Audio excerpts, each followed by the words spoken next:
আসসালামু আলাইকুম। আমি এখানে আজকে লোটটা শুটকি ভুনা করছি। এখানে আলু আছে, বেগুন আছে, আর গোটা 2টা রসুন আছে, 2টা তেজপাতা আছে, এক টুকরা দারুচিনি আছে। এইগুলো দিয়ে সুন্দর করে কষিয়ে নিচ্ছি। এখানে দিয়েছি লবণ, হলুদ, শুকনা মরিচ আর আছে সরিষার তেল। এগুলো দিয়ে সুন্দর করে কষানো হয়ে গেছে। আর এখানে লোটটা শুটকিটা আমি এইভাবে ব্যবহার করি, আমার আস্তটা ভালো লাগে না।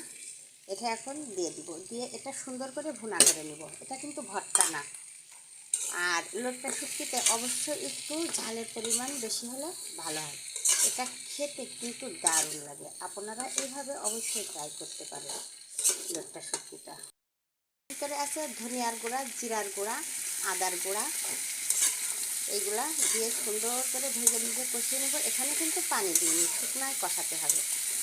আর এখানে সামান্য একটু পানি দেওয়ার পরে দিলেই একদম তেল উঠে যাবে মাখা মাখা, তখন এটা নামিয়ে নিতে হবে। আর আপনারা যদি ধনিয়ার পাতা খান সেক্ষেত্রে ধনিয়ার পাতাটা দিয়ে নেবেন। আমি শুটকি মাছের সাথে ধনিয়ার পাতাটা পছন্দ করি না, মানে শুটকি মাছের ফ্লেভারটা আমার ভালো লাগে। আর এখানে হালকা একটু কুসুম গরম পানি দিয়ে দিব।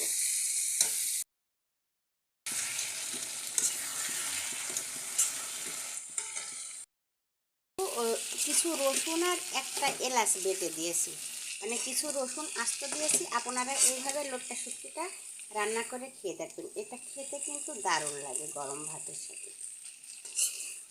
এই লোটটা শুটকিটা রান্না করলে আমি আমার মেয়েকে খুব মিস করি। বাসায় আমি আর আমার মেয়েই খাই, কিন্তু মাছ দেখে লোভ সামলাতে পারলাম না, আমার এখনই রান্না করতে হলো। আবার মেয়ে আসলে রান্না করব। আমার রেসিপিটি যদি ভালো লেগে থাকে প্লিজ ইউটিউব চ্যানেলটি সাবস্ক্রাইব করে পাশে থাকবেন, ফেসবুক পেজটি লাইক করে শেয়ার করার অনুরোধ রইল। আল্লাহ হাফিজ।